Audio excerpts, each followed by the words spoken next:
to grow more so that my time can be used a little bit differently. But for me, it's going from a one-man shop, one-man show to now having about 9 people that I'm sending leads to, speaking with, coaching, trying to get them growing. One thing I've noticed in that transition is, you can't teach attitude and you can't teach motivation. And I know that there's some people up here who could probably speak to that better than me as I'm a few months into this, but you can give all the same tools to the same people, and some of them are going to do very well and some of them are not going to have the motivation. And so some things I've told my team members is, look, I'm not your dad, I'm not your mom. I call you to see if you're making your phone calls, but I am going to call you on your BS because I can tell based on your productivity if you're actually doing the work. And so for me, it's probably taking off my I do everything hat and moving towards a delegation type, sharing some. That's my goal by the end of this year. And then my goal for next year is to turn my team into a mega icon agent team. That's my goal. Nice. Now, how much time do you and your team spend on lead generation? So I do all the lead generation for my team. Majority of it comes through social media. I appreciate some of the things that Mark Z just talked about with conversion rates because I'm dealing with that right now in my business. I'm seeing that I can dump 100 leads on somebody or I can dump 10 and they seem to almost be more successful with, fewer things to manage in their inbox. So I'm kind of finding the balance there. Like it sounds like Mark is doing a good job with. Good. So Kurt, what do you use for your lead generation tool? Well, we do things a little differently. I don't spend $1 on advertising or marketing. Every deal that we do, every lead we get is through my sphere of influence. Relationships with our lender is a big one. We reciprocate a lot of business, title companies, things like that. So my lead gen is 100% my relationships with people. So we are a little bit different. I've tried other lead gen systems through Zillow and some of the others and just didn't have the success.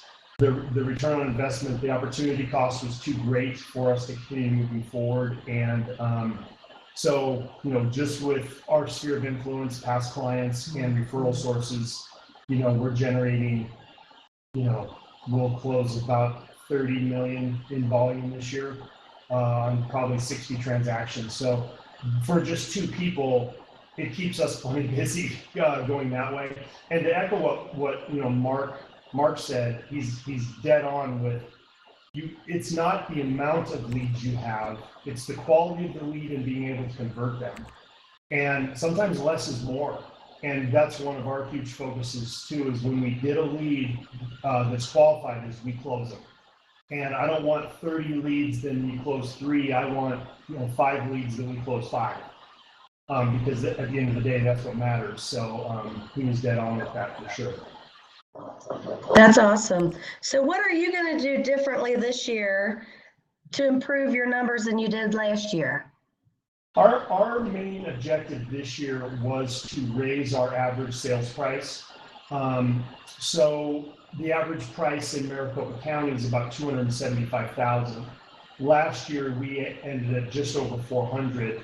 And this year, our goal was $500,000 for the average, either list or sales price. We're trending at about $600,000 now, and some of that is due to I've cracked into the luxury market and have listings of over $2 and $3 million. So obviously those help when they close. So that was our biggest goal, was to not increase the number of leads or clients, because with 2 people, there's only so much you can do. It was to increase the average sale. And we did that for 2 reasons. One, obviously, at the end of the day, the volume produces income. So higher average sale, higher income. But 2, Phoenix is ground zero for all of the Zillow, Homey, all the companies that are testing their monster brokerage firms, discounted listings, Open Door, OfferPad, and they really fly in that $200,000 to $400,000 price range. So I don't want to fly in that price range and compete for listings against a homie who's doing a listing for $1,200 because we're not discounting our commissions. So our goal was to get out of that price range in the 400,000 to 600,000 to 800,000, and we're not going to compete against them, at least not very often. And so that was really, and we're seeing that. I mean, our average listing, I think, has been about 650,000 this year. And they just don't fly in that space yet.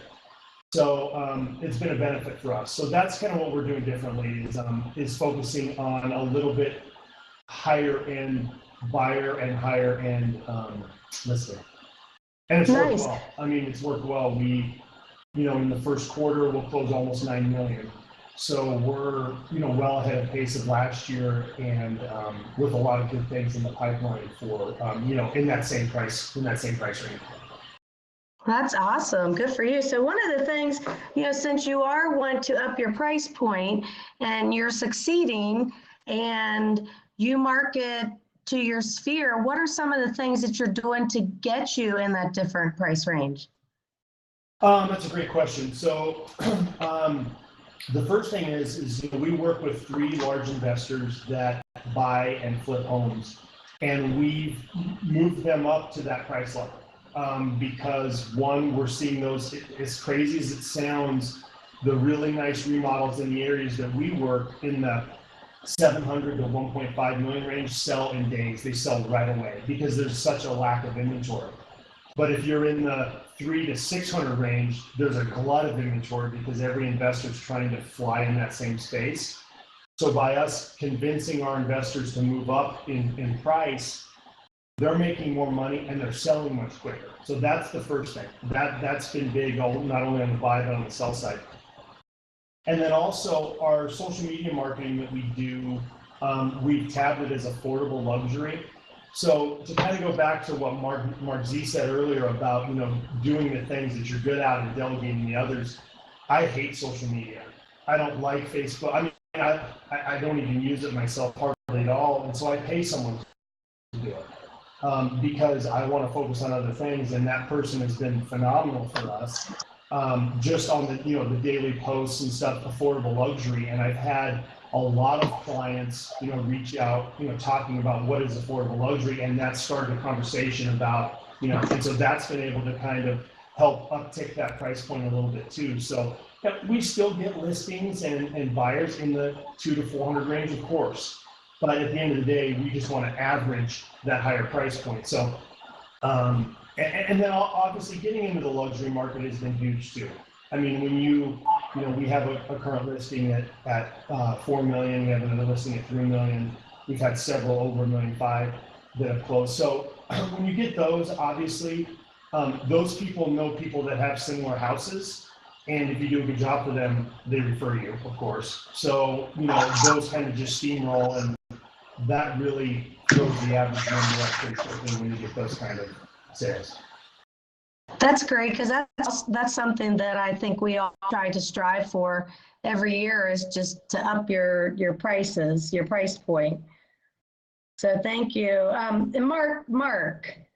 Yes. What portion, you've got that big team, and I hate to keep coming back to that, but one of the questions on everybody's mind is, we've heard from Kurt, and he uses Sphere, and I usually just work my sphere as well, but you have that big team. And, what portion of budget is lead generation, marketing, advertising? Yeah, great question. We spend more than we should, to be honest with you.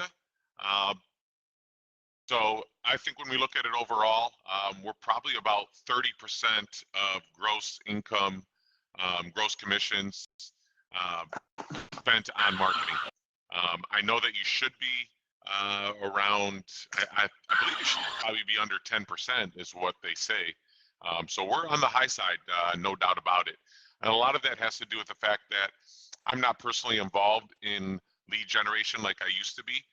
This entire team and organization was built on calling expired listings and for sale by owners. That's how I built this empire. And because I'm not at Mix anymore, so it's, you know, if you're not self-generating business, then you got to buy the business. And so, you know, I take the easy way out and buy it rather than lead generate like I know that I should if I wanted a bigger bottom line. Okay, what types of advertising and marketing are you doing that you are finding that's very successful? Honestly, our past clients, we mail to them at least once a month. Sometimes we'll send extra things during the month, but they get at least a postcard or a newspaper or for us, it's Detroit Tigers, you know, baseball magnet. They're getting something from us every single month. So we hit our sphere and past clients, our database, very, very well. Then the other marketing, like I said, is TV, radio. We do have some inside sales agents who are calling expired listings and for sale by owners. So that's a good part of our business as well. And so that combined with Zillow on the buyer side makes up all of our marketing. Good, good. So let's go on to Kevin. So where do you invest in yourself, your education, coaching, marketing, any of those items? Probably need to break them down a little more than that. I invest in myself by spending time with my family. I've got 2 little kids. I've got a 4-year-old girl and an 18-month-old. And a tool that I've started using in the last few months that I'm really appreciating is the Do Not Disturb tab on my iPhone.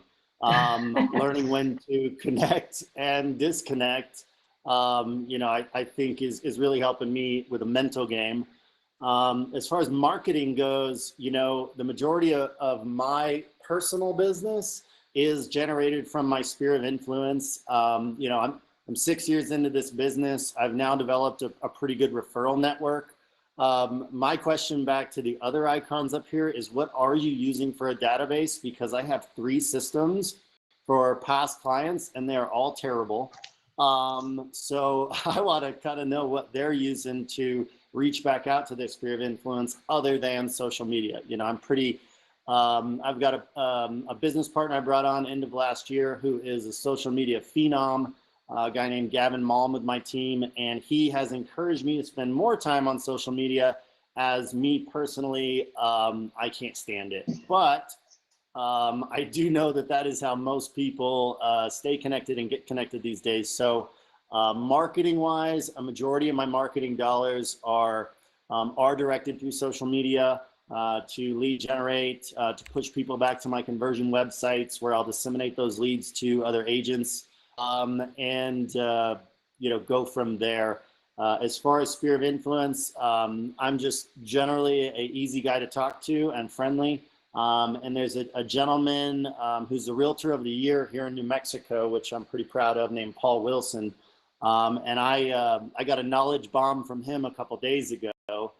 He said there's a 3-foot rule in real estate, and he's been in business for 40 plus years. And he said the 3-foot rule in real estate is anybody within 3 feet of you should be talking about real estate. And I realized that's something that I already do, but it was kind of nice to hear somebody sort of coin it so well. So that's a big part of where my personal business comes from, is sort of just the people I'm around. And then ultimately, there's one thing anybody can take away from anything I'm telling them, it's follow-up. At the bottom of all my emails, it says I return every call, text, and email, and I do stay true to that. And that is huge for my clients and my referral network. That sounds like a common theme between all of us, you know, follow up, something that's very important. But since you mentioned social media, and that seems to be one of the big topics, social media, videos, getting out there, is that something that you are doing yourself, or did you hire somebody to do that for you? Kevin. Yeah, sorry, I just took a phone call and Oh, I'm sorry. Apple everything, so my entire computer gets like taken over. It's like you have to answer this call. Um, but as far as social media goes, I do a lot of the posts myself, and then I have another gentleman who posts for our team, and then we have started doing something on the listing side that's been very, very successful. We are doing professional listing videos for every one of our properties that we list, all the way down to about the 200 mark. And though it costs me between $900 and $1,200 per video, we are doing an interview style video for our properties and posting it on social media a week and a half prior to actually listing the property. And so far, we're seeing phenomenal success with that, with sort of a pent up demand for our listings. We market them for a week and a half as a coming soon listing. That video is running on all social media streams. We cut the video to be 1 minute so that it fits on Instagram and Facebook. But those interview style videos, we're getting a ton of followers, a ton of interest, and we're using our listings to generate buyer leads at basically a zero cost. And so I think that's huge, is turning those listings where you have one commission into maybe 50 or 100 leads. So there's some examples of that on my Instagram page, Casa ABQ. I'll throw it in the public chat box, but those videos alone are generating a phenomenal amount of buyer leads. So we're sort of double dipping on our listings, and we're getting over 12,000 views a video. So our sellers are absolutely ecstatic. Yeah, videos seem to be the hot topic these days. So are either one of you others using videos in your business? Absolutely, we are. Mark Z here. Video is everything right now. It's a lot more engaging. So we try to use video as much as we can. Social media, clients.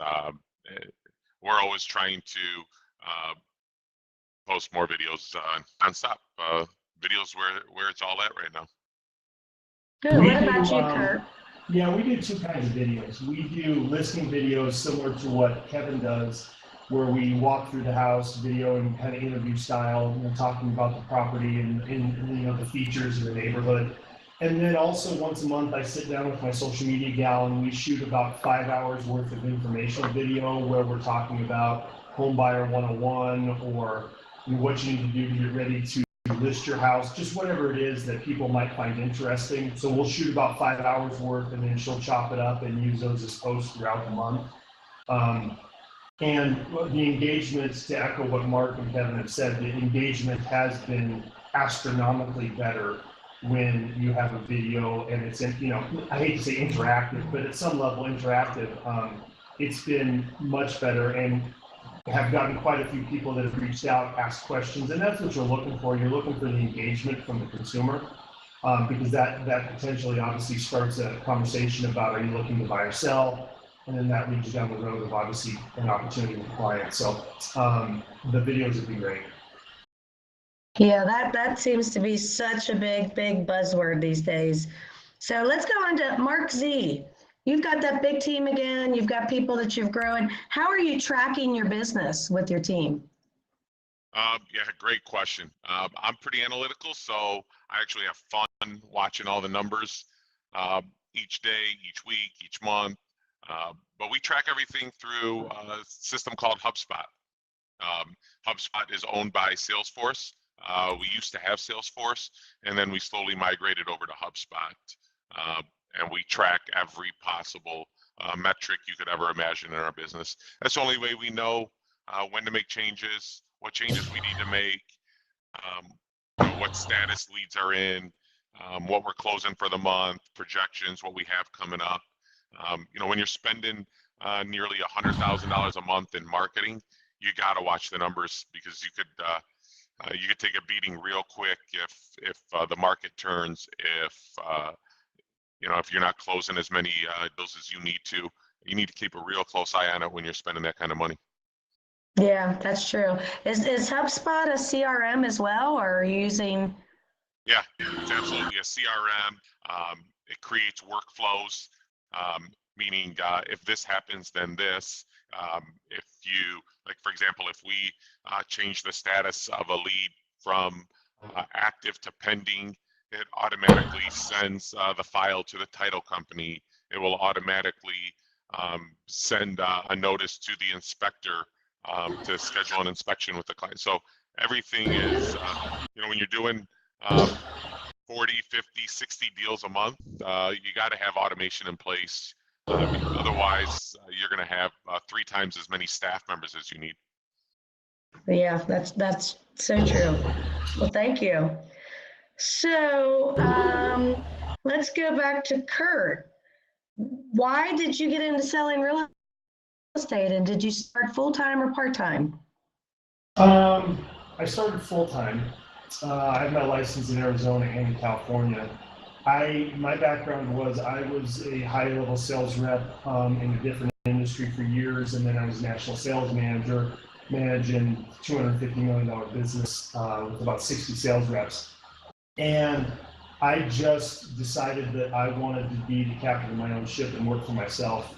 I love real estate. I had bought and sold several homes as investments, flipping them myself. So I was pretty versed in it. So I decided 3.5 years ago that I was going to go full time, and I just quit cold turkey. I quit my job, and it was a very high income job. A lot of people said, you're crazy, but I've always bet on myself, and I knew that I could be successful at this. So we moved back to Arizona full time. We sold our place in California and put roots down here. And so we're in our 3rd full year of real estate. So I started full time. And a funny story, my buyer's agent, Logan Means, who's just been a rock star for me, he chased me for 6 months to work with me, because different from Mark and Kevin, I had no desire to manage a bunch of people again, because that's what I did. And managing the egos and personalities and the wants and the drive is very difficult. And so I just wanted to work for myself. But he bugged me and bugged me and bugged me for months. And so I finally said, I'll give you one shot, because I knew I needed help. My rubber band had stretched so far that I was about to snap. And but I made him commit. I said, you're either going, because he was trying to do real estate and trying to do something else at the same time. And I said, if you're working for me, you're all in. You're either all in or you're all out. And a couple of days later, he called me up and says, I'm all in. So I think to truly be successful, to any agents out there that are trying to do it part-time, I understand why you are, but it's going to be very difficult to be truly successful doing it part-time, because you're competing against true professionals that grind 50, 60 hours a week on it. And when you're working 10 or 15, it's very difficult. Yeah, you might do a deal here and there, but if real estate is ultimately what you want to do, you've got to commit and go all in. Yeah, you're so right. Excuse me. So, Kurt, what is one thing that you do to go above and beyond for your clients? That's a great question. Again, I think this kind of goes back to what makes your business successful. I don't know that there is just one thing that I could put my finger on and say, this is the most important thing that I do. What I will say is that we try to do everything for our client. And when I say everything, that literally is everything through that transaction, so that they don't have to do anything except sign documents. Because we just, it can be a very stressful situation for the client. So we try to remove as much from the plate as possible. So I don't have a great answer for one thing that we do that goes above and beyond. But I think if you ask most of our clients, what they would tell you is it was a fun, enjoyable, and very stress-free transaction. And that's always what we try to do. So, we have a portfolio of obviously contractors and of all different trades that we provide, interior designers, architects, all those things, if somebody chooses. So we try to be full service shop, where if you come to us, You don't need to go anywhere else. We'll have somebody for you for everything. And I think that that creates a level of ease and trust in our client, and just makes the process for them, much, much easier. Good. What about you, Kevin? Do you have something that sets you apart, that you go above and beyond? For me, it would just have to be follow up and follow through. I don't overpromise and underdeliver. I know that's a coined comment, but I really do follow through with everything that I promise to my buyer clients, my listing clients. I really do, make follow through, so important. One sort of skill set that I've developed, and this comes from sales management prior to being in real estate, is just problem solving. Is finding those unique ways to make sure that nobody ever leaves the table. One of my mentors taught me that if they're under contract, they're under contract, they're under contract, they're under contract. And you do not let a deal fall apart, no matter what happens. The hardest deals that we have are often made up for by the easy ones. But for the most part, it's keeping everybody at the table, thinking outside of the box of problem solving, and just making sure that, if you've got a willing, I typically start off with a conversation like this to either the listing broker or the buyer's broker, depending on who I'm talking to. When an executed contract comes through, I always make this phone call and I say, Mr. or Mrs. Agent, I'm excited to work with you. I've got a willing buyer on my side, and I hope you've got a willing seller, and it's up to you and me not to screw it up. And typically, one of the best things that you can do as you're going through these transactions, if you run into an issue, I've found that asking for help is the best way to get through any problem in any transaction. To literally go to the other agent and go, hey, so-and-so, I need some help. And then you pause. And you wait for them to respond. And they say, okay, Kevin, what do we need help with? Well, I've got, X amount of dollars worth of repairs, and I got a broke seller, and I got, help me. And, oftentimes we are all problem solvers. We're all there to get everybody across the finish line. So it really is okay to lean on that other agent for solutions. And a lot of times when you just ask for help, you can find out a lot more about the either buyer's position or the seller's position or whatever, and you can use that to your advantage. Right. That's so important. I think, as agents, we all need to work together because we all have that same common goal, is to get to the closing line without and make it as easy as possible. How about you, Mark? Is there anything that you do differently that hasn't been said? Yeah, you know what? I think a lot of it has to do with the mindset from leadership from the top down. And everybody on my team knows that one frame of mind that we always have is put the money aside and then do the right thing. I think a lot of times money gets in the way of us doing the right thing, because a lot of us are in positions where we need that check so bad, or we need that closing. We're operating out of the frame of mind of scarcity rather than plentiful. So when you only have 2 closings and that closing's falling apart, or that client doesn't want to pursue the house because the foundation, and you're trying to get them to stick in a deal in a house that maybe they shouldn't be purchasing, or maybe the other side just isn't being as honest as they should. Sometimes we lead our clients into decisions that they really shouldn't be doing. So I've always preached to my team that you put the money aside and you always do the right thing. We never let a client leave the closing table unhappy. If it means cutting some commission at the end, whatever it takes to make them happy. We're always all about first-class service from the time we meet them until after closing. We're calling up, we're following up after the closing. We hear that. I can't tell you how many times we adopt the buyer on the other side of the transaction, or the client on the other side of the transaction, because their realtor on the day of closing, that was the last time they've ever heard from that realtor. You'd be surprised how many times we follow up a week later and they've never heard from anybody, and they had some questions or they needed something from the other side, and their realtor never called them back because the transaction closed and they got paid. So even after the closing, it's so important that you stay in touch and follow up, you know, a few days after closing and maybe a month after closing. You'd be surprised how many referrals you get and how many times you end up adopting that other client and picking up 2 clients when in reality you started with 1 just because of service. That's what sets us apart. We're not the only realtor in town. You know, there's thousands of realtors, and the only thing that I believe sets you up is the service that you get. That's true really in any industry, unless you're fortunate enough to be in an industry where you're the only person that provides that product or that service, then you can afford to give sub-service. But other than that, I believe that's what sets you apart in any industry you're in, is a service that you provide.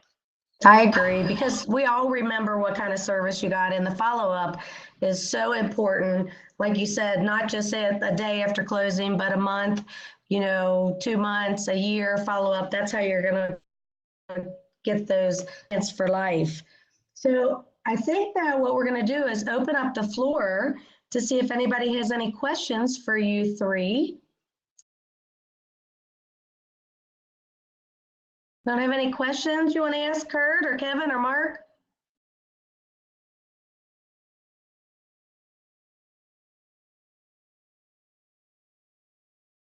Wow, getting off easy today, huh? You are, you are.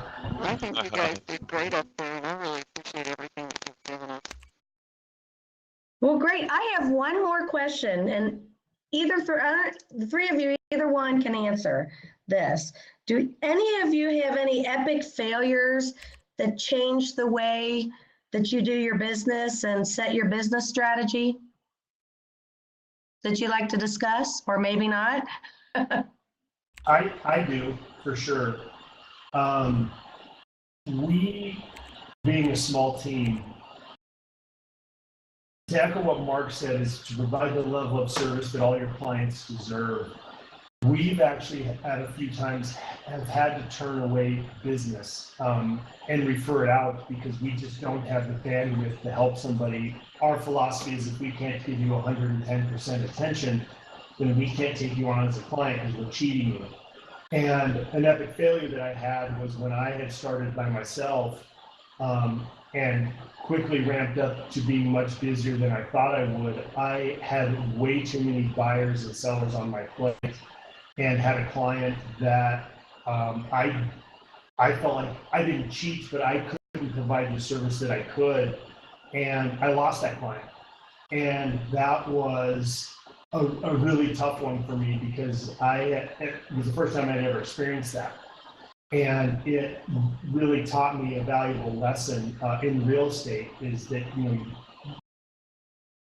there's only so much that you can do on your own. I'm a micromanager and very OCD, and I feel like I can always do everything myself. And I quickly learned by losing that client, in the long run, was the best thing that ever happened to me, because it opened my eyes and made me realize that I need to delegate. I need to have brought Logan on, hire someone to do my social media for me.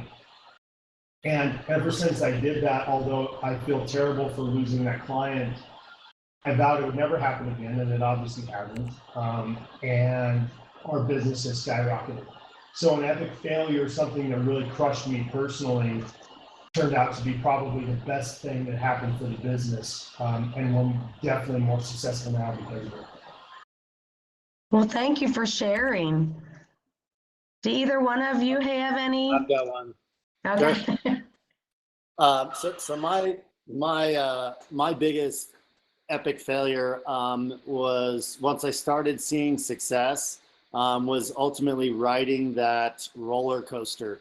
I realized, you know, pretty early on that I could go from my, you know, biggest closing months to my lowest closing months. And what I started to realize is what I had a failure of was a failure of systems. So I started putting more systems in place and a little bit more structure in my day, in order to make sure that I still, at the end of the week, have worked each part of my business, whether or not that's daily or weekly. But I quickly realized that the busier I got, you know, I would have a monster quarter followed by a really slow quarter, or a monster month followed by a slow month, and sort of figuring out a way to ride that wave was where things really started to change for me. And you know, what really brought up my monthly averages on how many closings I was doing really came to putting systems in place, putting a little bit more structure into my daily schedule, weekly schedule, and then monthly schedule, so that all parts of my business are getting worked and you know, regularly. I think that's where I ran into failures early on. Was okay, great. I've got 14 closings this month, and next month 1 or 2, unless some of these 14 get pushed into the following month. So I would just say stay consistent, put systems in place so that things are working for you, and you don't have to press the button to make something work. That's something I really worked on the last 2 years. And now I've got some systems in place where they're working actively for me, and I don't have to be the one that presses the button to make it go. Thank you, Kevin.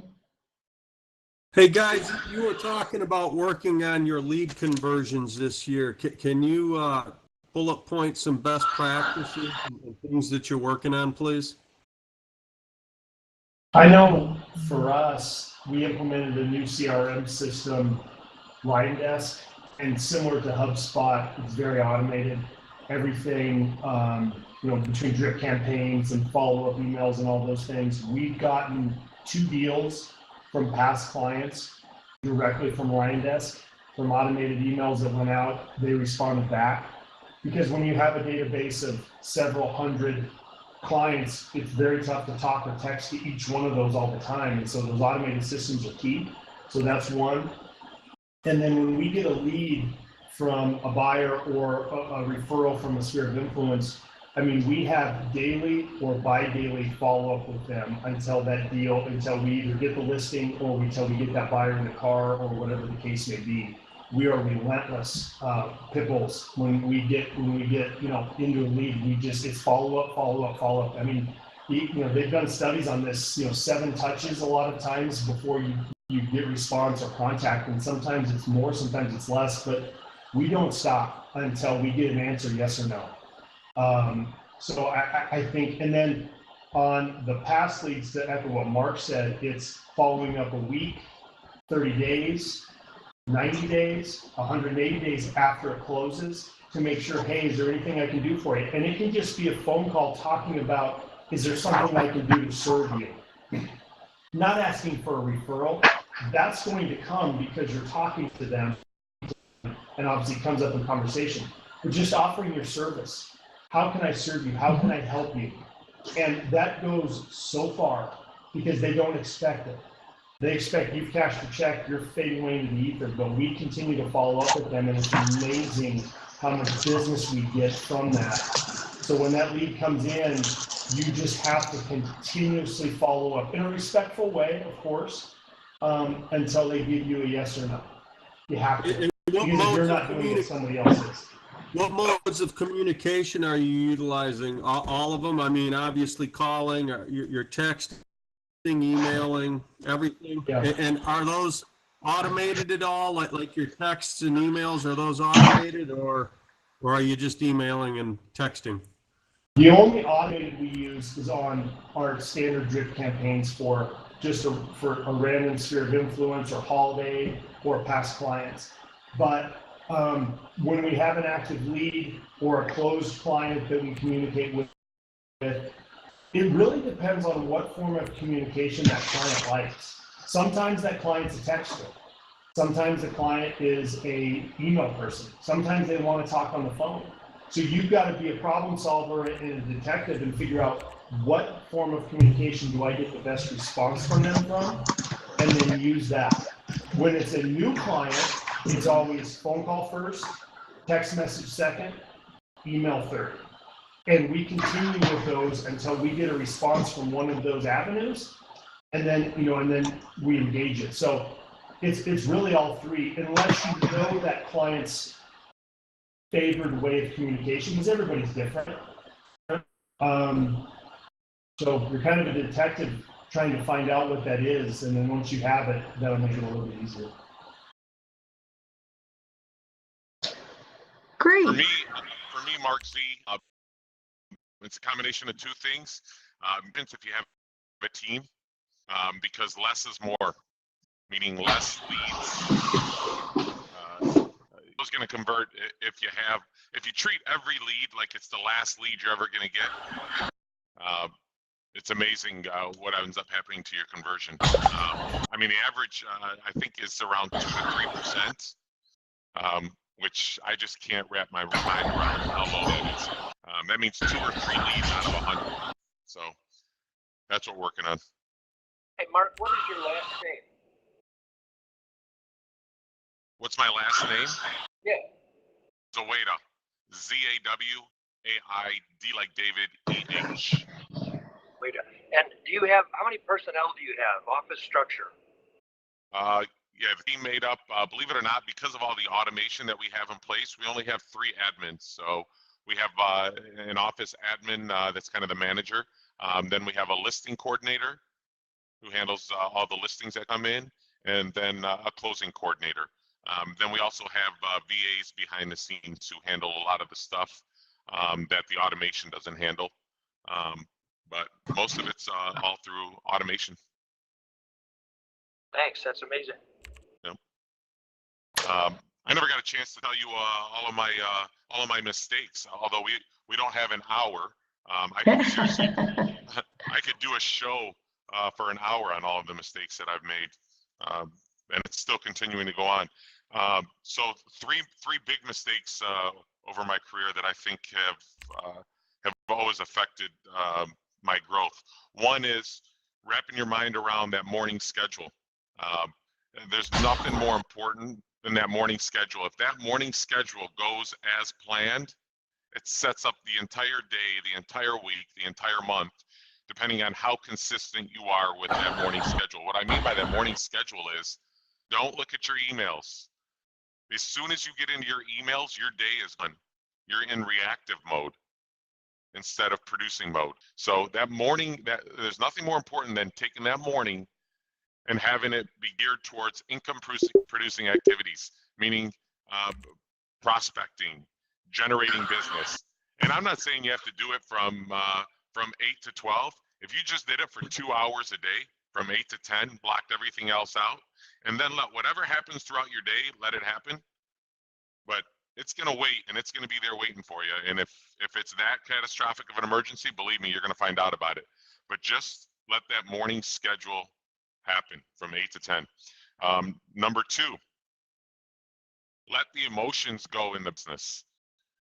I find that agents get in the way of the deals. It's not really the clients that get in the way of the deals. It's the agents. Agents speaking for their clients. My client will never accept that offer. Oh my God, I can't believe you came in so low. I mean, things like, I hate it when agents speak for their clients. It's our job as a realtor to let buyers buy and let sellers sell. Remove your emotion out of it because it's really irrelevant. Let the seller sell his house and let the buyer buy the house that they want to buy. Too many times in my career, I didn't want a buyer paying that much because I didn't feel the house was worth that. Or I negotiated too much because I felt like the seller was giving the house away. Well, we all know the house is only worth what a buyer is willing to pay. So remove your emotions, step out of the way, get out of your own way, and let the buyer and seller put the deal together. And then number 3, you got to avoid the real estate roller coaster. What I mean by that is it's too often that we have a great month, and then in the next month or 2, you might do 5-6 deals in a month and have a killer month, and then the next 2 months you do no deals or 1 or 2 deals. So then it averages out to 2 deals a month. Because what happens is we get so busy working those deals, doing all of the administrative stuff of those deals, that we don't have time to income generate, to income producing activities. So if you don't have an admin, if you don't have a virtual assistant, you got to get one. So as soon as a deal goes pending, you're handing that off. And there's a lot of companies that do it for $250 a deal. You can do it per deal. You don't have to have someone, some people might say, I'm not busy enough to have someone full-time or part-time. You can pay someone per deal. There's a lot of transaction companies out there who do that. But as soon as that buyer or seller deal goes pending, you've got to hand that off. So you're off and running and chasing the next deal. Otherwise, like I said, you're going to have your highs and your lows. And at the end of the year, you're going to have 6 great months and 6 bad months. And it's going to end up being an average year. When the hardest thing to do is to do it one time. If you close 5 deals in a month, you can close 5 deals every month. It's just a matter of staying consistent with the activities that you did in order to get to those 5 deals that 1 month. So I think if you implement those 3 things, I think you're gonna have a killer career. That was really awesome. That was very awesome. I hope that you have all enjoyed today's ICONversation. I know I have. It was a pleasure being up here with Kurt, Kevin, and Mark. I look forward to working with you guys, and you know how to find us if anybody needs anything. Thank you very much. Awesome. Thank you guys so much. What a great session. And we do